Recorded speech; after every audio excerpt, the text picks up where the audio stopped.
Hello, everyone. How y'all doing today? This is Dr. Nicole Brown, founder of the Nurse Dolls, and also specializing in home care, government contracting, nonprofits, and we're promoting nursing to the next generation every way we can. So today we're having our nurse talk, and we just wanted to bring up some of the topics that are in the news today. Hope all is well where you're at and you're enjoying your weekend. All right, and I have my host here, Corey. Say hi. Hey everybody, how are you doing? I hope everybody's having a great Easter weekend. What's going on, Dr. Nicole? Well, I just want to make a notation that we have so many dolls. We have a few dolls left. I have more in storage. I just came back from an event. So if you're looking around, I'm just showing you that we have our dolls. We normally have our walls filled with dolls, but today we have a limited amount that because I just came back from the event and I sold out. So I have one left. So just letting you know what we have left on both sides because I only got a little bit. I got to replenish all of my dolls. But how are y'all doing today? I had a great weekend at a wonderful event. And like I said, I sold out of the dolls that I had. I was running out of the door, so I just grabbed the ones that were on the shelf. So I haven't had a chance to put anything back. All righty. So just sharing out that people are still interested in the nursedolls.com. Check us out. We have our 18-inch dolls books, and it comes with a free book, which is going to be our N is for Nurse book. That's our signature book that we all started out with me explaining nursing from A to Z to my children. So, what's going on in the news today, Corey? Well, we have graduations coming up, Woohoo! and I love we are nursing graduations. I taught nursing for 10 years and I have been at graduations, and it was a magical experience, especially for the students and the parents because they have earned it. So, go ahead. yes, ma'am. So a lot of people are searching and wondering online about the road from being an RN to an NP nurse practitioner. Okay, well, there are several roles that you can get there. The role that I traveled was I was a nurse's aide first, and then I went to registered nursing school, and I got my associate's degree in nursing. Then I went and got my bachelor's degree. That's an RN to BSN program, and then after that, I would go to apply to for a master's degree because an MP is at a master's degree level, and some colleges and some places it's at a doctoral level. So it depends on which place you want to go. So those are some of your options. You can also go. A lot of nurses may start out as a CNA, then they go to LPN, that's licensed practical nurse. That's a diploma, and then after that they might go into RN school, and then after they finish their RN or in their BSN, then they can apply for their master's or DNP as a nurse practitioner. It depends on what location that you're going to. Now, those programs, you have to at least have a 3.0 GPA to be accepted into those types of programs, and you have to maintain that 3.0. So they're very strict. And nursing criteria, especially in an associate's program, is going to be on a 7 point scale. That means an A is like a 100 to a 93. And then a B is going to be from a 92 to like an 87. And then a C is going to be 86 to at 80. So those are, it's on the 7 point scale. So a nurse in C is going to be different. It's not in the 70s. Still in the 80s, the low 80s. So those are some of the things you have to look into. I do encourage people to be nurse practitioners. We have about 22 states that allow nurse practitioners to practice independently. That means they don't need a doctor to sign off. Here in the state of Virginia, after 5 years, you're automatically grandfathered and you'll be able to practice independently. So I think that's really a good cause. And then a lot of nurse practitioners start their own businesses, when they become nurse practitioners. And there's so many businesses they can do as a nurse practitioner. So the floodgates are open. We need more nurse practitioners, more registered nurses, more LPNs, more RNs, more doctorally prepared nurses. So we just need more nurses in period.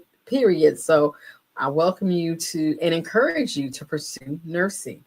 Get in where you can fit in. I started out as a nurse aide. Yeah, if you want to start as a CNA, some go straight to LPN school and some go straight to RN school. But and then you can have your advance. If you already have a degree, you can get a second degree, straight baccalaureate degree, and that's like an accelerated program, and it may take you about 2 years or a year and a half. So you can apply for that. I would not encourage anyone to come straight off the street, even if they have a degree, and go straight into an MP program. I think that you have to learn nursing. And it will make you a better nurse to understand the foundations and how things started out. And you have to know the history of nursing. So I do not agree with the straight master's programs. I think that you have to learn something about nursing. So take your time, learn to be a nurse, and start out. You can start out in your baccalaureate program and then apply to a master's degree program. So you will have some skill set. Okay.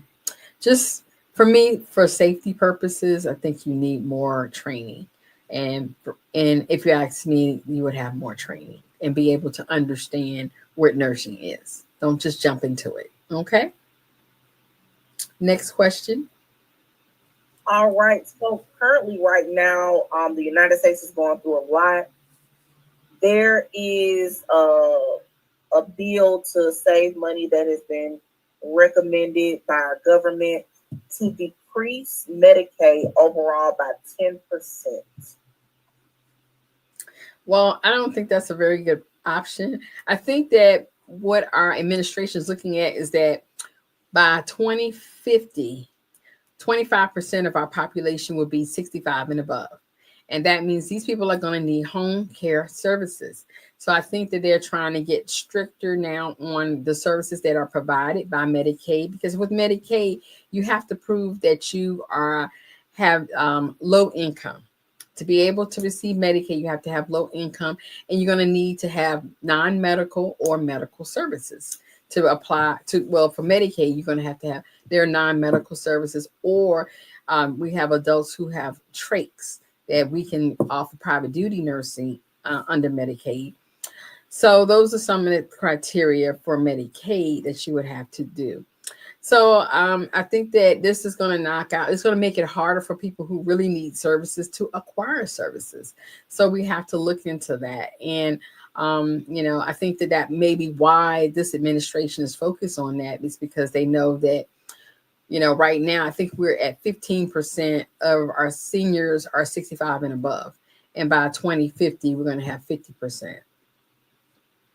So, and also some of the things that I'm thinking about is that why have they stopped this abortion issue? So we can have more taxpayers. We're making more taxpayers to be able to help us with the crisis that we're getting ready to hit, where we have 25% of our population is going to be 65 and above. So that means a lot of people are going to be seeking Medicaid services. So maybe that's what the administration is looking at. And you know what? It would be nice if they shared that information as to why we're having all of these big changes. Any other questions? Yes, ma'am. So we always talk about your process that you went through to become a nurse and things like that. But currently, right now, there's a war on education. They want to close the Department of Education. We know that. But since February 28th, 780 grants have been terminated. They no longer exist. So what does that look like for somebody? They want to go to nursing. They want to be debt free when they come out of nursing school. What does that look like when so many of these things are being canceled? Well, they're going to have to bunker down. They're going to have to find new ways to go into school. I went to the military to get some training so I can get free education. They may have to save up. Some people may have to cut back on some of their expenses. And maybe education may be a planned event as opposed to, well, I'm just going to college. I don't know what I want to major in. I'll just figure it out on the way there. You may have to be more intentional about your education. I know they had some fun when I've taught nursing for 10 years. I've taught at the community college and at a university. And they had a big issue where we had some students just going to school. If you make an F or a D, you can repeat the class. Well, now they put restrictions on that. You have to have an F. If you're on financial aid, you have to have an F to be able to repeat the class where the government will pay for it. But if you get a D, and if you want to repeat it, you have to pay for it on your own to bring up your grade. So that's a catch-22. And we didn't have that policy back in the old days. We had students just taking the class, just, well, I made an F this time. Okay, the next time made a D. Okay, the next time made a C. The next time made a B, So they were in financial aid and they were able to take classes as many times as they wanted to. So I think it's just a change in this administration. And, we have survived before with these administrative change, and we'll survive again, and we'll learn how to adjust. And then if there are different, you're talking about federal grants, maybe, so we're going to have to go to the private sector. The private sector people are going to have to step up and maybe start offering more opportunities for grants and also education funding. So we may have to depend on these people and look for private people who have money, who want to share their wealth at the colleges and universities and help people who need an education. All right. So we're winding on down. The next thing is that we had a nurse that had to basically she went in, and when she went in, she took the person's weight as it was entered in the system. The parent said the child weighs 55 pounds, and they put it in the system. In medicine, they weigh it by kilograms, right? So they ended up doubling the weight. And when she went in to see the child after, going to get the medicine, she was like, me and this child don't weigh the same amount. How much does this child weigh? 55 pounds. But the person just doubled it and did, 110 in there for the actual weight in kilograms. And she almost overdosed the patient when she told the doctor what was going on, how something was, input in there incorrectly. It delayed the patient in getting the treatment that they needed, and the x-rays they needed, because they broke their arm extensively. So, can we talk about those steps? Yes. Normally when you come into the hospital and an emergency room, because I was emergency room nurse 10 years. I've been a charge nurse. I've been a triage nurse, and I've been a clinic nurse that was connected to the emergency room. So when you first initially have somebody come in, we normally don't take the parents verbally about the weight. I would have the child get on the scale. We always, even a baby, you weigh the child. Now, if this is a grown adult and they might know about their weight more consistently, then and if there was an issue with them getting on the scale, I could see that. But for a child, yeah, I would not have taken that. I would definitely have put the child on a scale and made sure I knew that it was, the appropriate amount. But that's what nurses do. We are the checks and balances. And I'm glad that nurse caught that the child did not look like the weight that was stated on the paperwork, did an investigation and just weighed the patient, and then was able to call the doctor back and get a recalculation on that medication. So those are some of the things that nurses do. And I commend her. Thank you so much for watching her license and also the license of others who were there. All right. So and also patient safety. That was for patient safety too. So with that,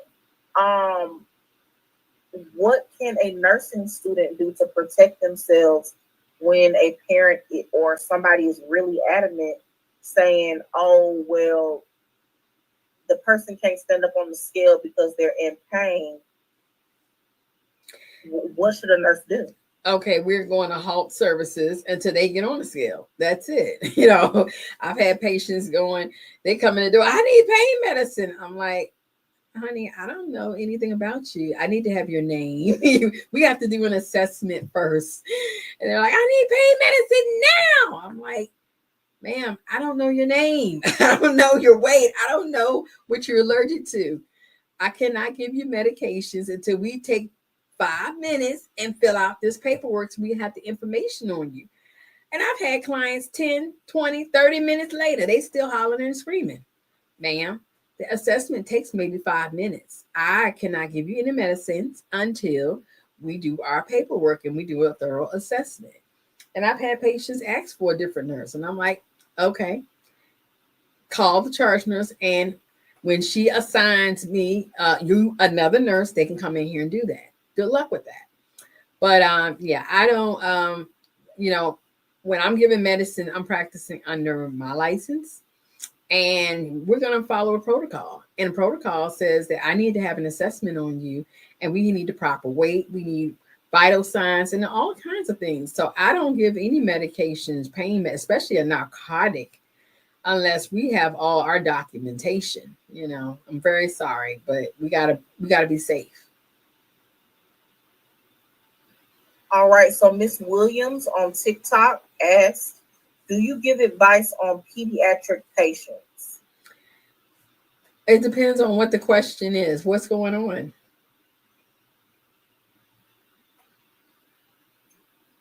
Miss Williams, if you are having any issues or concerns, please feel free to send a DM or email to Dr. Nicole, and she'll be sure to get back with you.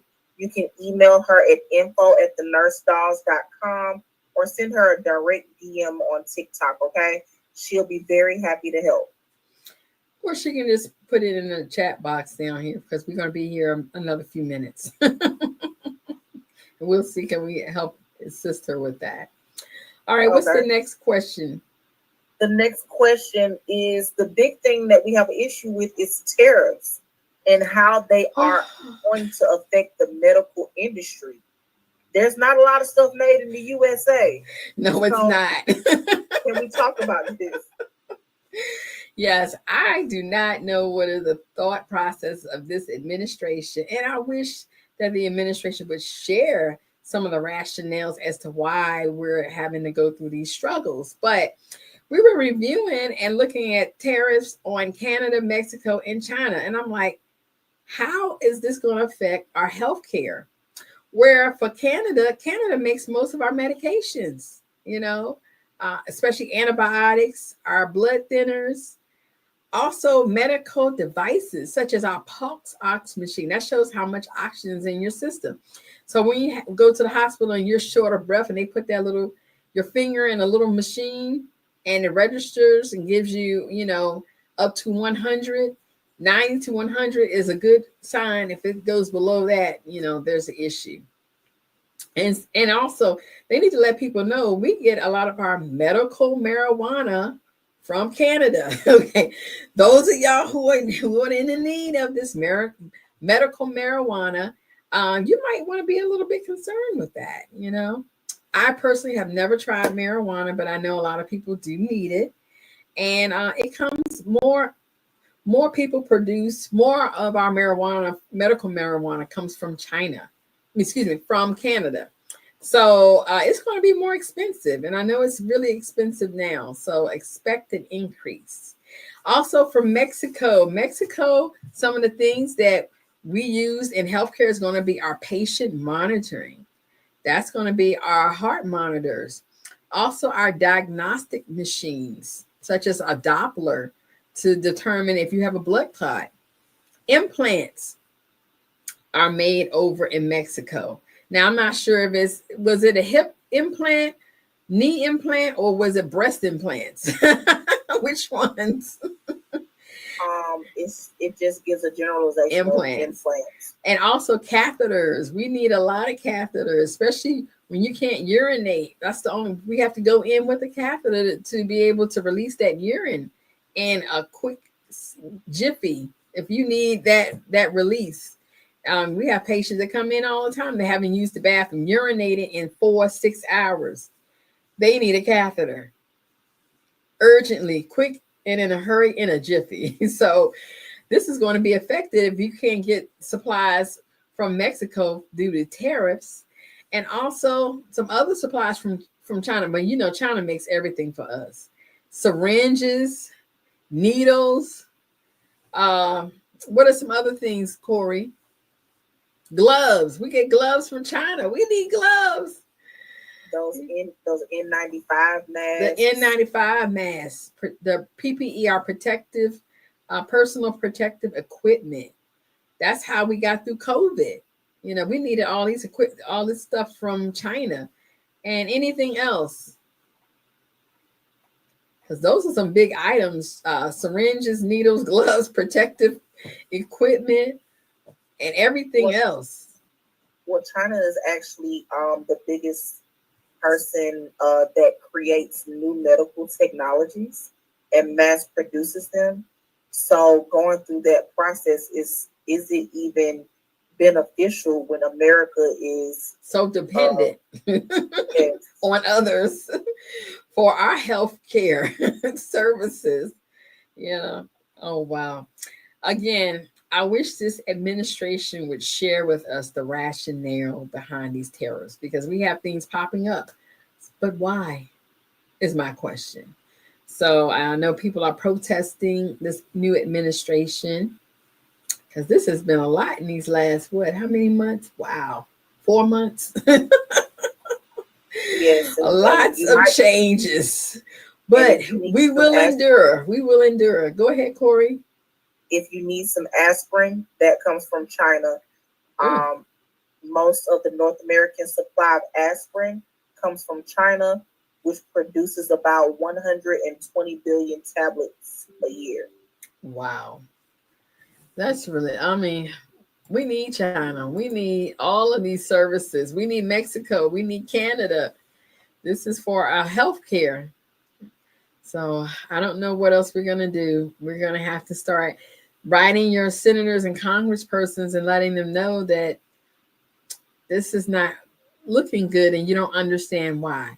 So definitely. And I want more healthcare people, nurses and doctors and x-ray technicians and sonograph people and people in all aspects of healthcare start running for public office. The only way we can make more changes that are positive, that can focus on healthcare, is to be where they're making the decisions. And that's going to be in Congress. So we need to start applying for those positions, running for office as senators and congresspersons. We need more healthcare career people in that space, running for politicians, running for politician offices and being politicians. We need more. Any other questions today, Corey? The last one is from Miss Williams. So the doctor recommended Enfamil for her. I'm not sure which kind, but the doctor did recommend Enfamil for her daughter, but she refuses to give her daughter the formula. So what should she do in that instance? How can she advocate and do research on what she needs? Okay, this is a very general question because I need to know how old the baby is. And furthermore, are you breastfeeding, or is that a supplement for the breastfeeding, or what other kind of milk, over-the-counter milk, were you using for your child? So those are some of the things that we would definitely have to talk about. I would need more information on the rationale. And was the child having any reactions to any other milk? So exactly what's going on. Are you able to use any other type of milk? So yeah, I would probably suggest that you go ahead and seek a referral from another pediatrician on these issues, because I don't have enough information. And then my children are 23, 21, and 19. So I remember Enfamil, but I could not tell you any other milk products that are available out there on the, like if I went to Walmart, because my children are grown. I don't have any grandbabies, thank goodness. They're all in college. Actually, got 2 graduating next month. So from college. So yeah, I'm sorry. So yes, I am but Enfamil is bad on her stomach. She's a newborn. Okay, so what other suggestions do we have for milk?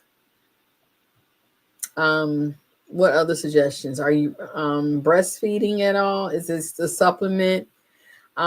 Yes, she's BF means breastfeeding. Oh, that's what that is. Yes, I'm BF. Oh, okay.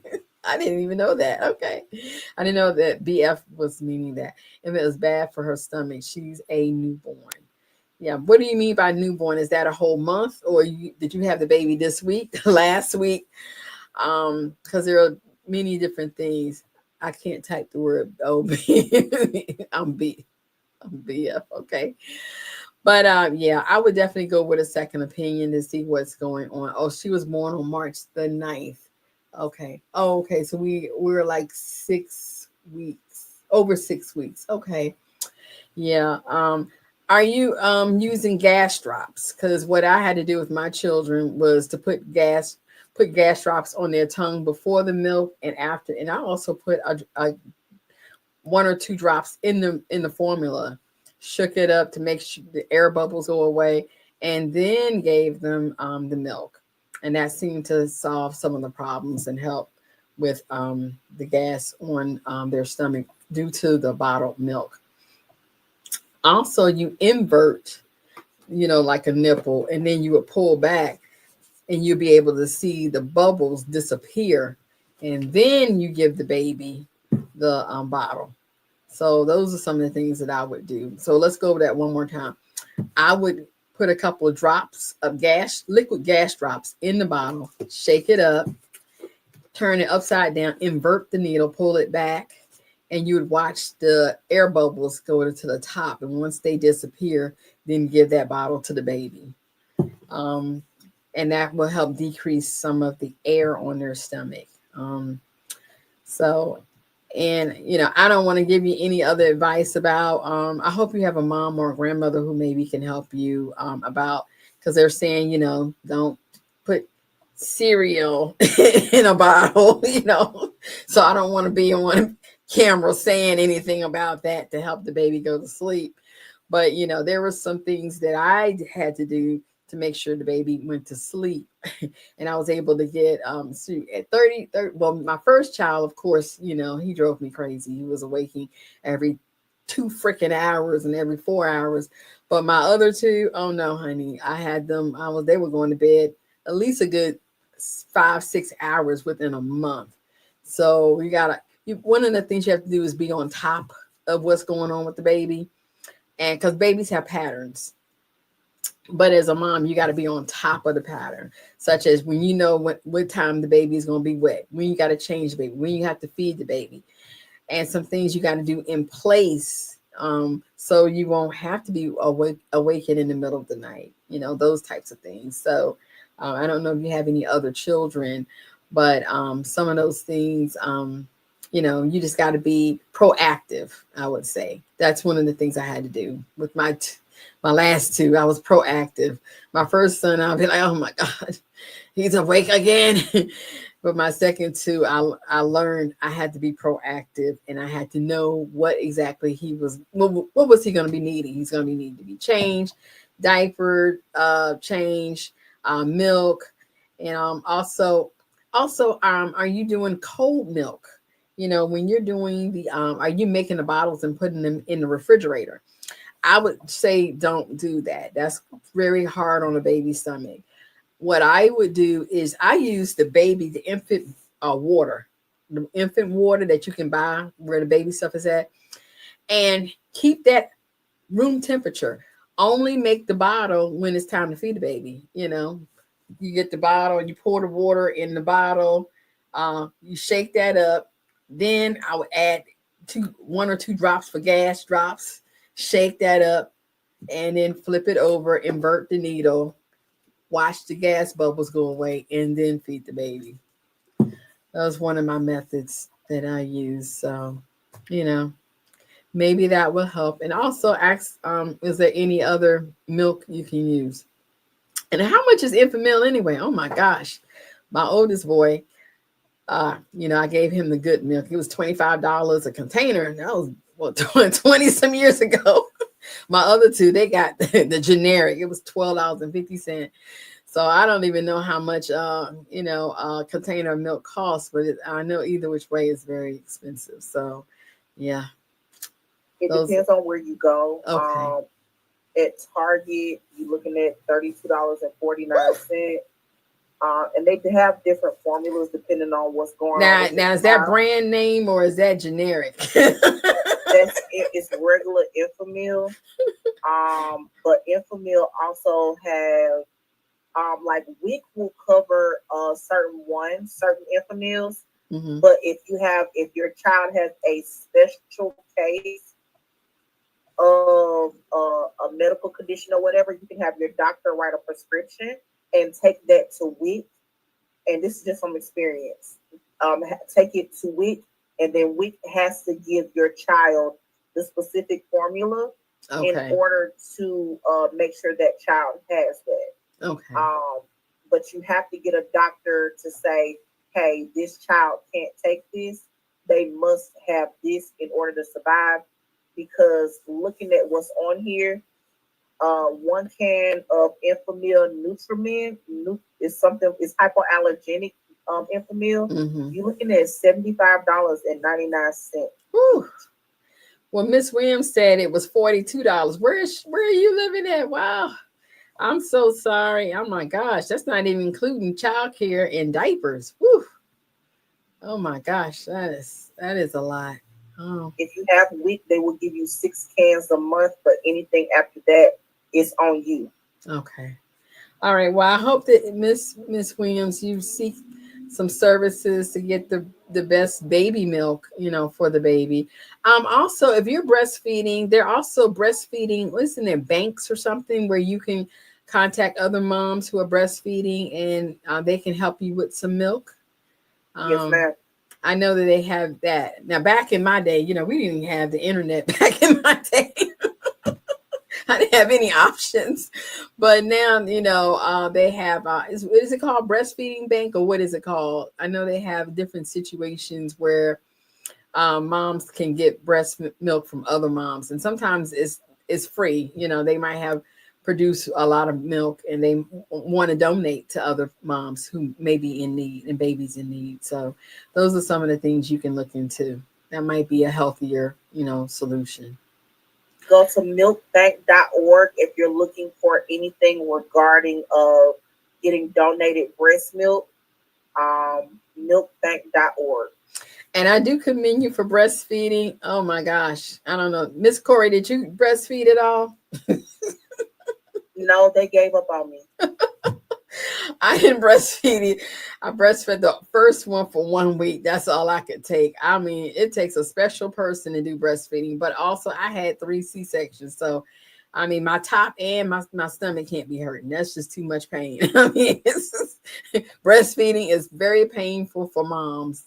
If you don't know it, it is very painful. I felt it was painful. I don't know. Yeah. How did you go with the breastfeeding, Miss Corey? Well, they told me that they told me that I would never be able to breastfeed because I couldn't get the baby to latch. So they had me to do pumps, and I Okay. just pumped and pumped and pumped until I couldn't pump no more. Okay, but yeah, back in the old days, we had the hand pump. That was just too much for me. Being a new mom, having a C-section, trying to breastfeed, then you got to pump. It was just too many steps. I was overwhelmed, and I had a child that's waking up every 2 hours. Mentally, it was just too many steps to it that I couldn't do that at this time. Now I wish if I had a now they have you can plug up to a machine, so if I could plug up to a machine, that would be, I could see doing something like that, maybe when my daughter and my daughter-in-laws, when I get them one day, uh, we'll be able to do that. That'd be a much better option. But all that pumping, wow, that was a lot of work. And it's hard. I'm a career woman. I wanted to go back to work, and I was like, yeah, I don't think this is for me. So, but I do commend you. Thank you so much for doing breastfeeding. I know that's what's best for the baby. And that sounds great. I love it when people are doing the healthy way of helping their children to adjust to now the world outside of the uterus, because this is a big, a big adjustment for baby too. Okay. All righty, Miss Corey, any other questions? No, ma'am. We want to thank Miss Williams for participating. We hope that you will join us as we come again next week. If you have any questions or concerns or would like to be featured on any of our platforms, please email or DM at info@thenursedolls.com or right here on TikTok, Facebook, Instagram, and or directly on our website at thenursedolls.com. We have dolls that encourage nursing as well as activities and worksheets, as well as a quiz where you can figure out the type of nurse that you want to be and see what is interesting for you. We want to thank you so much for being so loyal to us, and we hope y'all have the most amazing rest of the weekend. Happy Easter, everybody. And one last thing, boys and girls can be nurses. So, and remember, nursing started out with men in the Roman monks, male Roman monks, and the Catholic Church started out doing nursing in the beginning. So we need men and women to be nurses. So no matter if your baby is a boy or a girl, hey, introduce them to the world of nursing. All right. Thank y'all for tuning in. Y'all have a great day. I'll see y'all again soon.